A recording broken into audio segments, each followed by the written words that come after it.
وقال ربكم ادعوني أستجب لكم.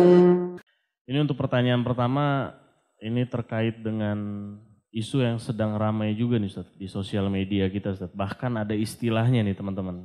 Ini istilahnya julid fisabilillah. Ya, jadi netizen kita ini banyak melakukan komentar-komentar kepada tentara Israel Ustaz. Ya, dengan komentar-komentar pedas. Bahkan menyebabkan sampai katanya tentara Israel ini kena mental Ustaz, stres. Ya, Ana juga kemarin sempat lihat sampai dia buat klarifikasi, minta maaf untuk rakyat Indonesia, teman-teman jangan kayak gitu. Nah ini Ana coba tarik dari sisi hukumnya Ustaz. Yang klarifikasi ini tentara Israel ya? Tentara Israel Ustaz. Gitu. Nah ini dari sisi hukumnya kan yang Ana tahu gitu ya Ustaz ya. Kan nggak boleh kita mencela Ustaz. Nah ini kalau yang kita lakukan seperti ini gimana Ustaz hukumnya Ustaz? Bagus. Ya. Saya baru tahu ini kalau ada yang seperti ini. Berarti antum bisa berperang melawan tentara Israel walaupun tidak ketemu langsung kan? Bagus kan? Dan ini makin membuktikan bahwasanya mereka pengecut. Baru diserang lewat media saja sudah cengeng. Ya. Kalau itu betul ya. Sangat bagus. Di saat sekarang memang kita boleh menggunakan apa saja, cara apa saja ya, untuk memerangi dan melawan mereka. Memang sudah harus begitu. Mereka tidak pernah peduli terhadap darah yang tertumpah. Bahkan mereka mengistilahkan teroris kepada anak-anak kecil dan perempuan. Dari mana istilah teroris kepada anak bayi yang mereka bunuh? Itu sudah tidak masuk akal. Israel sekarang ini orang-orang Yahudi, mereka sudah melanggar peraturan-peraturan perang dalam agama. Baik agama Islam atau mungkin agama lain juga sama. Tapi agama Islam sudah tidak mungkin orang membunuh orang yang tidak bersalah, sudah pelanggaran. Juga peraturan peperangan dunia. Dan tidak boleh orang merusak fasilitas umum, membunuh masyarakat sipil, itu tidak boleh. Bahkan tidak peduli lagi dengan tumbuh-tumbuhan, dengan hewan-hewan, itu semua sudah tidak lagi mereka pedulikan. Hanya dengan alasan mereka punya hak, itu tanah yang dijanjikan, atau apa saja alasan yang tidak masuk akal. Gitu ya. Jadi sangat wajar kalau umat Islam melawan mereka. Saya yakin mungkin apa yang dirasakan oleh teman-teman yang melakukan ini sama dengan kita rasakan semua.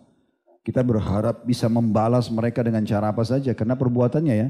Kecuali mereka berhenti dari perbuatan tersebut. Sekarang ini beberapa hari hanya kena gencatan senjata saja. Tapi para komandan mereka masih berbicara di media.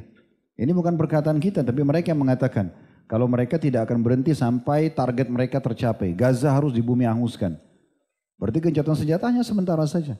Mereka tidak mau berhenti, mereka menganggap itu pertumpahan darah atau menumpahkan darah umat Islam bukan pelanggaran bagi mereka. Karena memang dalam buku protokol Yahud, mereka mengistilahkan selain orang Yahudi itu budak mereka. Boleh mereka bunuh, boleh mereka tipu, boleh apa saja. Makanya memang luar biasa. Golongan ini berbeda sendiri. Kalau ada golongan yang berani melampaui batas, bukan cuma pada manusia tapi pada Allah juga, hanya orang Yahudi saja. Mereka yang mengatakan dalam Al-Quran, Yadullahi maglulah, Allah itu pelit. Itu mereka ucapkan, Allah kekalkan dalam Al-Quran. Mereka yang berkata kepada Musa alaihissalam, pergi kamu berdua dengan Tuhanmu, perangi sendiri. Waktu disuruh masuk ke Palestina pertama kali. Karena di sana ada suku ya, yang dianggap mereka kuat, mereka tidak mau melawan. Mereka tidak mau hadapi. Gitu kan. Apapun yang mereka gunakan sebagai argumentasi, kita juga punya argumentasi. Tapi mereka mengatakan kepada Musa alaihissalam, idhab anta wa rabbuka faqatila inna huna qaidun. Pergi Musa, berdua sama Tuhanmu. Coba kurang ajarnya. Ya. Perangi sendiri, kalau sudah menang sampaikan ke kami, nanti baru kami masuk. Nah itu Yahudi. Kalau tadi yang pertama itu ayatnya, wa qalatil yahudu yadullahi maglulah, gullat aydihim wa lu'inu bima qalu. Mereka mengatakan tangan Allah itu terbelenggu, maksudnya Allah itu pelit. Allah dibilangi pelit. Gitu kan. Itu Allah kekalkan dalam Al-Quran. Maka Allah subhanahu wa ta'ala melaknat mereka dengan itu. Sungguh mereka yang terbelenggu tangannya dan mereka dilaknat dengan perkataan mereka itu.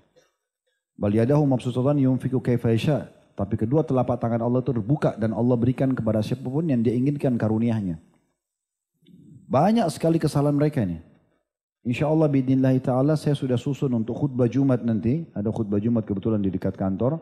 Itu saya memang nyusun tema khusus pesan emas dari Gaza. Dan poin pertamanya bagaimana terbongkarnya kedok orang-orang Yahudi. Dan harus umat Islam menyadari siapa mereka sebenarnya ini. Dan Allah SWT sudah sebutkan tentang permusuhan mereka terhadap kita ini. Dan itu kekal, abadi.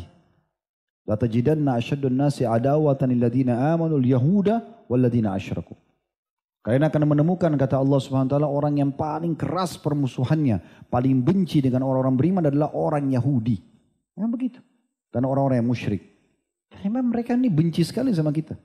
Dan untuk apa kita berkasih sayang dengan orang yang membenci kita? Dan ini bukan saya yang mengatakan, firman Allah Subhanahu wa taala.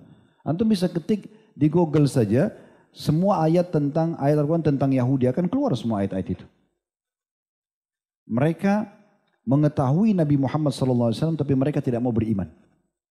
Mereka tidak mau.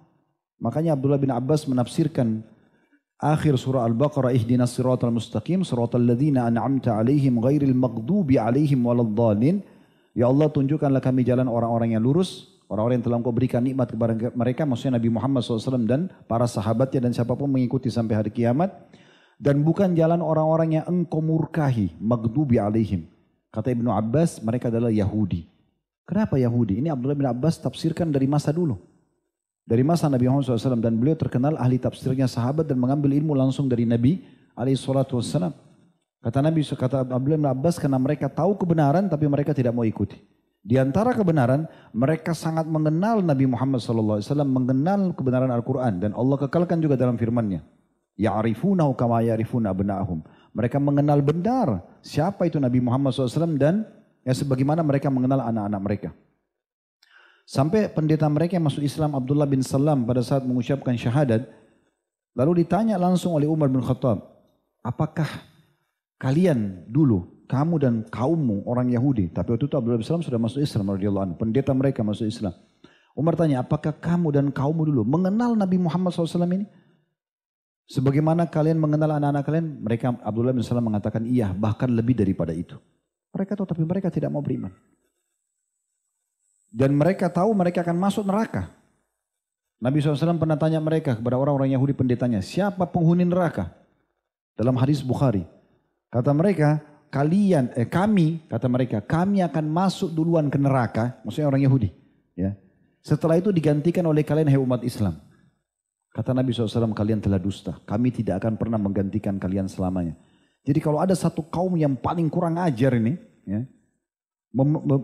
menantang Allah, apalagi cuma sekedar membantai manusia, ya itu mereka. Tidak ada orang sebiadab mereka ini. Dan depan mata sekarang kita bisa dikatakan lebih biadab apa lagi? Kira-kira kita mau cari sisi baiknya Yahudi setelah kejadian Gaza dari sisi mana coba? Mereka semua sepakat ini, ya sipilnya, ya militernya. Kalau antum lihat di media, sebagian mereka menolak, Allahu a'lam. Saya pribadi saya nggak percaya. Nggak percaya. Karena Abdullah bin Salam sudah memberitahukan kepada kita. Waktu beliau syahadat, ini pendetanya sendiri. Begitu habis syahadat dia mengatakan, ya Rasulullah, jangan sampaikan ke orang Yahudi tentang masuk Islamku. Karena Yahud kaum Ghadr. Kaum Yahudi itu adalah pengkhianat. Ini kata mereka pendetanya. Coba baca dalam riwayat Bukhari. Pada saat Abdullah bin Salam masuk Islam. Dan mereka begitu. Mereka bisa bolak-balikan fakta seketika. Bahkan mereka bisa mengorbankan sesama bangsanya. Itu demi untuk mendapatkan masalah duniawi. Dan mereka sangat mencintai dunia ini. Tidak kehidupan. Begitu juga Allah katakan dalam Al-Quran. Dan sekian banyak sebenarnya hujah kita, argumentasi kita untuk mengatakan memang saatnya memang mereka ini diperangi. Sampai mereka berhenti. Islam mengajarkan kita memerangi orang yang memerangi kita. Kalau mereka berhenti damai, kita damai. Iya begitu. Tapi masa sekarang mereka sedang perang melawan kita. Dan kita tidak bisa berbuat apa-apa. Apa yang kita bisa lakukan? Tidak bisa. Kecuali pemerintah kita izinkan, ayo masyarakat silakan ke Gaza. Selesai. Gitu kan. Mungkin tidak ada yang tinggal di sini. Kosong Blok M. Ya. Kecuali yang pengecut-pengecut, ya enggak apa-apa. Tinggal aja. Tapi kalau ikut sama saya terbang. Ya kan. Tapi tunggu pemerintah. Nggak bisa kita berangkat tanpa pemerintah. Memang sudah begitu hukum syar'inya. Yang kita bisa donasi iya, kita doakan iya, kita adakan talk show untuk menjelaskan ke yang lalu, itu kita lakukan. Dan kalau ini tadi betul bisa dilakukan, sebagian orang Indonesia menyerang medianya tentara Israel. kalian pembunuh, kalian teroris, sebenarnya kalian begini. Kemudian mereka terganggu dengan itu, bagus banget itu. Jempol itu. Itu luar biasa. Lakukan terus. Ya, jangan berhenti. Lebih dahsyat lagi. Nggak apa-apa. Biarin sampai nangis-nangis. Memang mereka perang pakai popok kok. Penakut itu. Dari dulu itu kan baru sekarang. Di peperangan Khaybar, 9 benteng mereka cuma teriak-teriak di dalam benteng, teriak-teriak aja. Oh, kami akan kalahkan kalian, hai Muhammad, kami akan perangi kalian. Mereka punya setiap benteng itu minimal 1000 prajurit kesatria. 9 benteng Yahudi di Khaybar. Coba baca tentang perang Khaybar. Kita sudah punya histori sejarah manusia, tidak akan bohong sejarah itu. Mereka tidak pernah berani menghadapi umat Islam. Tidak mau keluar, fight langsung itu tidak ada. Sekarang mereka berani ke jarak jauh, dari atas pesawat lempar bom. Coba suruh turun. Gak bakal berani lawan perempuan aja gak berani itu. Itu faktanya memang begitu kan. Memang mereka pengecut gitu. Mereka cuma lempar anak panah. Sampai akhirnya Nabi SAW waktu keluar hadis Bukhari. Yang Nabi SAW mengatakan besok setelah 43 hari mengepung benteng pertama Yahudi di Khaybar. Beliau mengatakan besok saya akan berikan bendera untuk seseorang atau pada seseorang yang mencintai Allah dan Rasulnya. Dan Allah dan Rasulnya juga mencintai dia. Kata Umar bin Khattab, saya belum pernah menginginkan jabatan kecuali malam itu. Karena predikatnya besok yang dikasih bendera untuk menembus benteng pertama Yahudi Khaybar ini, itu dia mencintai Allah dan Rasulnya, Allah dan Rasul juga mencintai dia. Sampai Umar bilang, saya tidak tidur, saya pikirkan ini, mudah-mudahan saya yang dapat kemuliaan itu. Besok habis sholat subuh, kata Nabi SAW, mana Ali bin Abi Thalib? Mereka mengatakan, Ali sedang sakit mata ya Rasulullah, di kemahnya. Panggil, suruh datang. Kata Nabi SAW, kenapa kau Ali? Kata Ali, ya Rasulullah, saya nggak bisa bedain mana gelap, mana terang. Mata beliau bengkak, tertutup, nggak bisa ngelihat. Maka dalam riwayat itu disebutkan riwayat Bukhari, Nabi SAW meludahi matanya. Ludahnya Nabi ya. Jangan ikut-ikutan gitu ya. Nabi SAW meludahi mata Ali, kemudian sembuh sebagai mukjizat. Nah setelah itu Nabi SAW kasih bendera. Dan kata Nabi SAW, hai Ali, majulah ke sana, tawarkan kepada mereka Islam dulu. Kalau mereka nolak baru mereka bayar upeti jizyah. Kalau mereka nolak baru perangi mereka. Dan ketahui Ali, kalau kau menjadi penyebab satu orang dapat hidayah, masuk Islam, kau akan mendapatkan lebih baik daripada unta merah. Kemudian Ali bin Abi Thalib atur strategi. Karena mereka tahu, Ali bin Abi Thalib tahu selama 40 hari ini mereka nggak mau keluar. Lempar anak panah aja dari pagi sampai malam. Umat Islam ada yang jadi korban terserah. Kadang-kadang kalau lagi sudah banyak anak panah, umat Islam lagi sibuk, mereka buka pintu gerbang, mereka keluar nyerang sebentar, habis menghantamkan beberapa pedang, lari pulang, masuk ke dalam benteng yang nggak mau melawan gitu. Maka Ali atur strategi. Ali radhiyallahu anhu buat mereka pakai perisainya, tangkis semua anak panah, tapi mereka tetap di tempatnya. Sementara Nabi SAW dengan pasukan muslimin berada jauh dari lokasi depan benteng itu. Jadi seakan-akan pasukan Ali sedang terdesak. Begitu pasukan mereka keluar dari pintu gerbang, Ali sudah bagi jadi 2 paket pasukannya. Yang satu hanya sekedar memancing mereka supaya mereka keluar. Ini dilempar anak panah, mereka cuma tangkis perisai sambil mundur. Terus gitu, supaya pasukan ini jauh dari pintu gerbangnya. Begitu sudah jauh, pasukan kedua muslimin menyerang. Akhirnya disitulah mereka terkalahkan. Dan satu kali serangan itu saja, langsung takluk benteng mereka. Gak ada kekuatannya. Baca bagaimana Zubair bin Awam membunuh ya salah satu kesatria mereka yang tingginya hampir seperti pohon kurma. 2,5 meter tuh tingginya itu kesatria Yahudi. Dibunuh sama Zubair bin Awam. Tidak bisa buat apa-apa.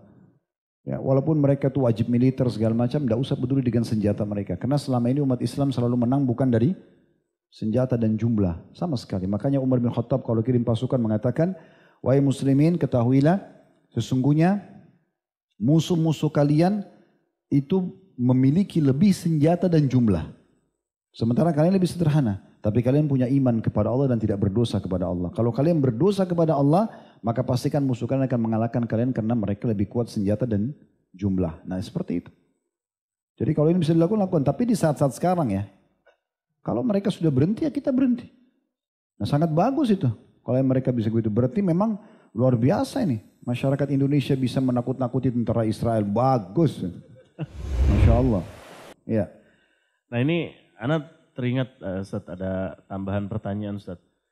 Kalau misalnya kan di sana banyak wanita-wanita yang suaminya terbunuh Ustaz. Dan juga anak-anak yang ayahnya ini terbunuh. Ini gimana kalau misalnya dinikahin Ustaz, janda-jandanya ini Ustaz? Oleh orang Indonesia. Oleh orang Indonesia dan anak-anaknya ini diadopsi. Karena itu banyak juga tuh yang bertanya seperti itu. Ustaz. Gimana tuh?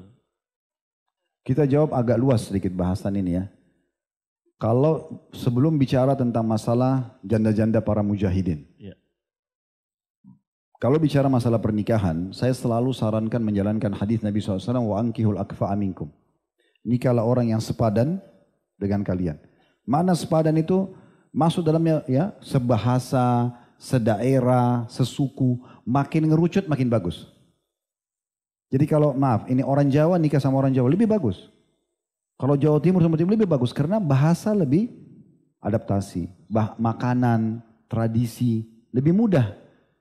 Jadi nanti yang lainnya ini teknis-teknis perbedaan pola tidur, pola makan itu aja sedikit yang diperbaikin. Karena kalau sudah lintas suku, lintas kota, orang Jawa Timur nikah sama orang Makassar misalnya, pasti sudah mulai beda, ya kan? Ini berarti butuh ekstra adaptasi. Bukan tidak boleh ya, boleh, tapi siap dengan ekstra adaptasi, gitu kan? Berarti selain problematika gelombang, ombak yang nanti datang dalam ujian rumah tangga, mertua, ipar, ya, tetangga, ekonomi dan segala macam ini, berarti ada lagi internal kita ini, karena tidak sepadan, kan gitu. Nah itu kalau sesama suku kita di Indonesia, boleh sekali lagi ya, jangan dipelintir perkataan saya ini. Ya. Boleh nikah, tapi makin mengerucut makin bagus. Begitu juga kalau kita keluar negeri, orang Indonesia nikah sama orang bule, itu mereka biasa sarapan keju, antum nasi uduk. Nah, iya, mungkin beda. Jadi jangan cuma fisiknya aja, banyak hal yang harus dipikirkan dalam rumah tangga itu kan. Adaptasi makanan, adaptasi bahasa. Boleh, tapi harus siap ekstra, ya kan? Ekstra adaptasi ini bukan main-main ya. Ada kebiasaan-kebiasaan tradisi yang memang harus betul-betul luar biasa diperhatikan, gitu ya. Nah ini kalau kita bicara nikah secara umum. Tapi kalau kita bicara tentang istri-istri para mujahidin, itu boleh saja, kenapa tidak? Tapi tetap antum harus bawa tadi konsep ini ya, butuh ekstra. Antum harus belajar bahasa Arab, ya. Antum harus tahu mereka itu lebih dominan makan roti daripada makan nasi. Antum pagi nasi, siang nasi, malam nasi. Ya kan? Digoreng lagi. Mereka itu orang Arab kaget kalau dengar nasi goreng. Kalau saya bicara kita biasa pakai makan nasi goreng, pisang digoreng, ini digoreng. Semua kamu goreng. Iya, itu makanan kita. Tapi kan mereka tidak seperti itu. Ya. Tapi kalau antum bisa enggak masalah. Gitu kan? Jadi ini sama juga kemarin Bang Onim sudah singgung ya. Mereka punya mungkin tradisi mereka maharnya lebih mahal. Ya kan? Antum harus siapkan. Itu mungkin kalau antum siap semua, kenapa tidak? Kan gitu.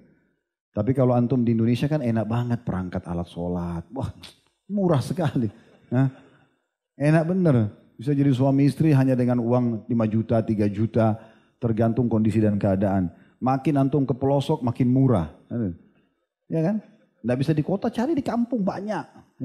Manusia banyak di Indonesia 200 juta lebih, alhamdulillah. Gitu kan? Tapi boleh saja, bukan tidak boleh. Kalau karena kasusnya membantu janda di Indonesia, banyak janda. Iya kan? Kita kan bisa bantu mereka tanpa harus menikah kan gitu. Tapi kalau mau menikah boleh saja. Tapi itu, persiapkan ekstra adaptasi, ekstra biaya mungkin ya. Dan seterusnya. Itu Bang Onim kemarin sudah bicara berapa tahun dia menikah. Dia masih punya utang mahar bahkan, gitu kan? Yang akhirnya dimaafkan setelah dia ternyata banyak kegiatan sosial yang dilakukan di sana kan gitu. Jadi lebih baik dipertimbangkan. Tapi apakah boleh? Boleh saja. Itu masalah menikahnya. Kalau adopsi anak, kalau pemerintah kita izinkan, bagus sekali. Kenapa tidak? Kita bantu mereka ya. Saya dapat informasi kan sudah ada itu beberapa anak muda Palestina yang disekolahkan oleh pemerintah kita ya. Saya ada cuplikan itu sangat bagus kan gitu. Nah kalau misalnya memang dibuka peluang itu anak-anak kecilnya bisa diambil, dibesarkan, kenapa tidak? Tapi niatnya benar-benar karena mau adopsi anak, mau didik. Jangan antum laki-laki ini anak perempuan cantik, tunggu besar saya nikahi. Orang masih baru 1 tahun, 2 tahun sudah mau dinikahi dari sekarang. Mungkin antum meninggal sebelum dia balik. Nah, Gimana kalau kondisinya ini banyak netizen kita juga yang melakukan serangan komentar terhadap orang-orang yang udah hijrah Ustaz. Jadi mungkin dulunya masa lalunya seperti apa, nah dia komentar yang dulu kamu begini loh, dulu kan dia begini segala macam. Nah ini sampai di titik orang yang diserang itu merasa sakit hati mungkin bahkan sampai menempuh jalur hukum. Nah itu Nah, kalau ini sebetulnya nggak gimana, Ustaz? boleh, ini haram hukumnya. Nggak boleh, apalagi sama Muslim. Tom tidak ada alasannya, apa alasannya? Tadi orang Yahudi itu karena mereka memerangi umat Islam. Di saat masa peperangan kayak sekarang, kita juga menyerang mereka. Kan begitu, karena mereka menyerang kita. Kita kan hanya sekedar menyakiti dia dari kata-kata, kan gitu. Tapi mereka nyakiti kita dengan numpahin darah, ngerusakin masjid, ya kan, hancurin Quran, ini luar biasa gitu. Tapi kalau di sini yang dimaksud adalah ada ikhwah dan akhwat kita sudah hijrah, dulu mungkin masa lalunya buruk, pezina, pemabuk, apalah semua kejahatan sudah dikerjakan. Sekarang dulu di sebelah antum di majelis ilmu. Gak boleh antum begitu lihat dia, oh ahli neraka kok ada di sini. Ya jangan. Gak boleh gitu kan. Dulu juga masa lalu kamu saya tahu kok. Untuk apa? Ya, gak perlu. Itu gak boleh dalam Islam. Nah ini babnya tidak boleh. Kalau ini hukumnya haram. Ya kan? Justru kita harus mendukung sekarang keadaan dia. Karena ini sering kita sebutkan ya. Berapa banyak sahabat dulu sangat membenci Islam. Umar bin Khattab membenci Islam. Abu Sufyan membenci Islam. Anaknya sendiri, ya, anaknya Abu Sufyan dulu ikut dengan dia. Yazid, Muawiyah, itu kan masa-masa Mekah walaupun mereka masih kecil. Kemudian ada anaknya Abu Jahal, ya, Ikrimah, tapi hanya masuk Islam. Itu kan dulu mereka benci Islam awalnya. Tapi setelah mereka masuk Islam, tidak dikenang lagi masa buruknya. Nanti insya Allah pekan depan ya, Sabtu depan kita kan ada serial tablik akbar tentang sahabat ya. Nanti kita bahas Suhail bin Amr. Nah ini juga yang dulunya benci Islam. Kalau kita lihat buku-buku sejarah cuma dikenang awal saja masuk Islamnya, tapi kita dalam ulama-ulama kita tuh fair. Itu cuma sekedar ini loh dulu membenci Islam, cuma mungkin beberapa bahasan saja. Setelahnya perjuangan dia tentang membaca Al-Quran, tentang sholat malam, tentang jihad, sampai dia mati syahid itu justru yang dibesar-besarkan. Karena yang dikenang adalah kebaikan orang mulai sekarang. Gak dilihat lagi masa lalunya. Karena siapa di antara kita teman-teman yang tidak buat dosa? Siapa yang suci? Gak ada, orang semua buat dosa. Nabi Adam aja buat dosa gitu kan. Dan Nabi SAW sudah mengatakan semua anak Adam pasti berbuat dosa, tapi sebaik-baik mereka adalah yang segera bertaubat. Kan gitu. Jadi jangan lagi kita mencari-cari masa lalunya orang lain. Teman-teman sekalian, ini saran saja. Kalau seandainya Allah berikan kita umur, Allah berikan kita kesempatan, justru perbanyak amal soleh. Dan jangan sibuk dengan keadaan orang lain. Makin antum tidak tahu kesalahan dan kekurangan orang lain, makin baik. Makin baik buat kita itu. Untuk apa sengaja kita korek-korek mencari tahu masa lalu orang, atau bahkan kita serang dia dengan masa lalunya, itu tidak ada gunanya.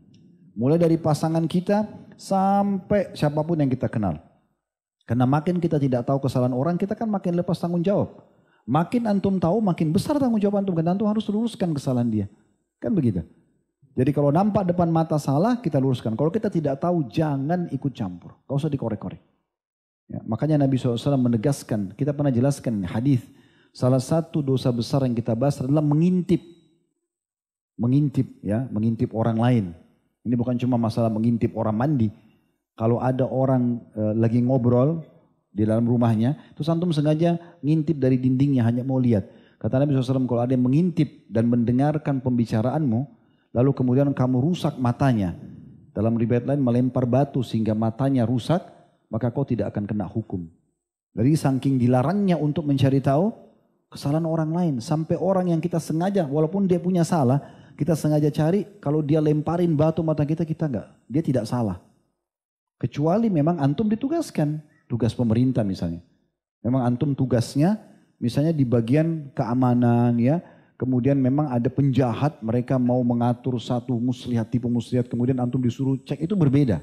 Ini kita bicara bukan itu boleh. Ya, karena untuk maslahat umum. Tapi kalau ini adalah antum sendiri, iseng. Antum selalu tempel kuping antum di dinding rumah, tetangga ngomong apa sih. Nah itu nggak boleh. Ya, jadi nggak usah masuk ke alam itu ya. Nggak boleh sama sekali, itu bisa jadi dosa.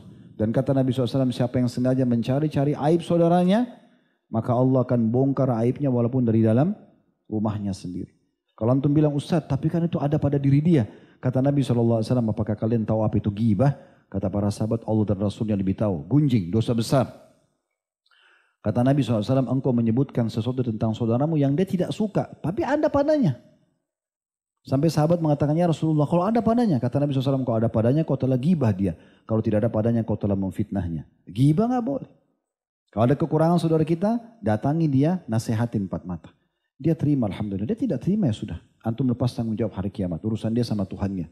Jadi nggak usah selalu buat PR dalam hidup kita. Ya, mencampuri orang lain. Kita masih banyak kekurangan yang harus kita benahi. Gimana sikap istri yang suaminya ini selalu mendahulukan kebutuhan orang tuanya, Ustaz? Terutama ibunya. Jadi ketika ada berbenturan dalam waktu yang sama, istrinya membutuhkan dia, baik dari pelayanan maupun materi, ibunya juga membutuhkan dia. Nah ini istrinya ini selalu dikalahin, Ustaz. Jadi selalu ibunya, selalu ibunya, selalu ibunya. Nah ini gimana, Ustaz? Sebetulnya istrinya ini harus bersikap seperti apa, Ustaz? Dalam kondisi seperti ini, Ustaz? Ada rincian sebenarnya, ini dirincikan. Kalau yang khusus dulu dan yang umum. Kalau yang khusus ini masalah nafkah misalnya. Kan kita punya kewajiban sebagai suami memberikan nafkah. Nafkah itu makanan, minuman, pakaian, tempat tinggal, transportasi semampu suami. Dan hitungannya harian. Selama antum hidup, hari itu antum punya kewajiban memberikan ke istri. Apa yang antum makan, kasih dia makan. Apa yang antum minum, kasih dia minum. Jadi kalau ada suami, ini sering saya bahasakan di pengajian, kalau ada suami memberikan di awal bulan untuk 1 bulan ke depan, ini luar biasa baiknya. Ya, kan begitu biasa kita di Indonesia ya, terima gaji, kasih ke istri untuk 1 bulan ke depan, itu sangat baik.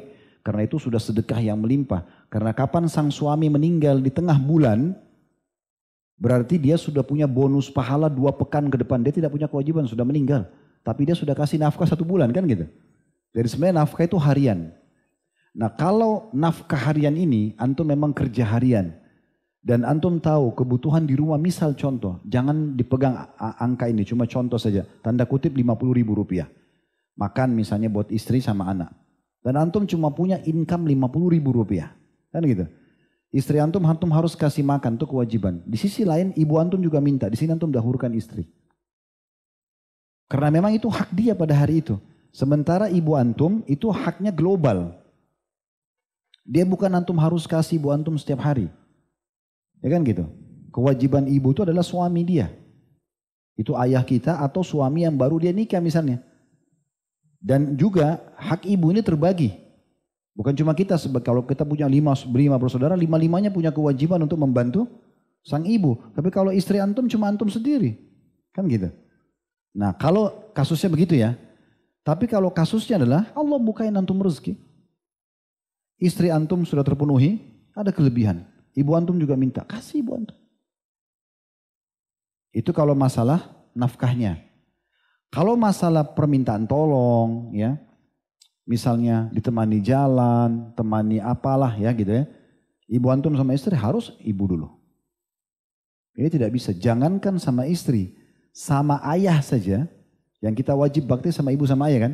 Kalau dalam pelayanan, ayah bilang nak ambilin ayah air. Ibu bilang, nak ambilin ibu air, kita dahulukan ibu kita. Itu kata Nabi SAW kepada sahabat yang mengatakan, ya Rasulullah man ahakku bisuhbati. Ya wahai Rasulullah, siapa orang yang paling pantas saya layani? Kata Nabi SAW, ummuka, ibumu. Thumma man, lalu siapa lagi? Kata Nabi SAW, ummuka, ibumu. Orang itu bilang lagi, thumma man, siapa lagi? Kata Nabi SAW, ummuka, 3 kali. Orang itu masih bilang, thumma man, siapa? Yang keempat kali baru Nabi SAW mengatakan, abuk, ayahmu. Jadi, ayah saja itu harus kita nomor 2-kan kalau dalam pelayanan, apalagi istri. Nah ini nasihat lillahi ta'ala untuk semua wanita. Harusnya Anda pada saat menikah dengan suami dan tahu dia punya orang tua, harus Anda menjadi pendukung terhadap bakti suami kepada orang tuanya, terutama ibunya. Jangan dianggap mertua ini yang merupakan ibu suami saingan. Ini jadi masalah ini. Karena banyak istri menganggap mertuanya saingannya. Gak bisa, gak mungkin. Karena Anda bisa saja menjadi mantan istri. Ibunya gak ada namanya mantan ibu. Gak bisa. Gak bisa dihapus status ibunya. Mau ibunya cerewet kah, mau ibunya jahat kah, tetap sang suami ini atau anak ini wajib bakti sama ibunya. Gak bisa. Kapan seorang istri sengaja menjadi penyebab sang suaminya durhaka sama ibunya, pastikan Allah akan kasih anak dia yang durhaka juga sama dia. Tapi kapan dia menjadi penyebab suaminya justru bakti, dia ingatkan, ayo ibu tuh sudah lama kita nggak datang yuk. Malah dia dahulukan, ayo Sabtu Ahad kita datang ke sana yuk. Kita bantu, kita berikan ini. Atau dia masak buat mertuanya demi untuk menyenangkan suaminya, malah ini pahala yang melimpah. Ini sangat bagus. Kan gitu. Jadi pastikan akhwat Apalagi kalau Anda menikah dengan laki-laki yang paham agama, kalau Anda mengatakan pilih saya atau ibumu, dia pilih siapa kira-kira? Wah, takut jawab. Nah, jawab baru begitu aja nggak berani jawab. Nah, nggak boleh takut. Siapa yang dahulukan? Ibu. Ibu. Gak usah takut. Takut hanya kepada Allah, takut pada istri gimana? Ah, ini lemah benar imannya.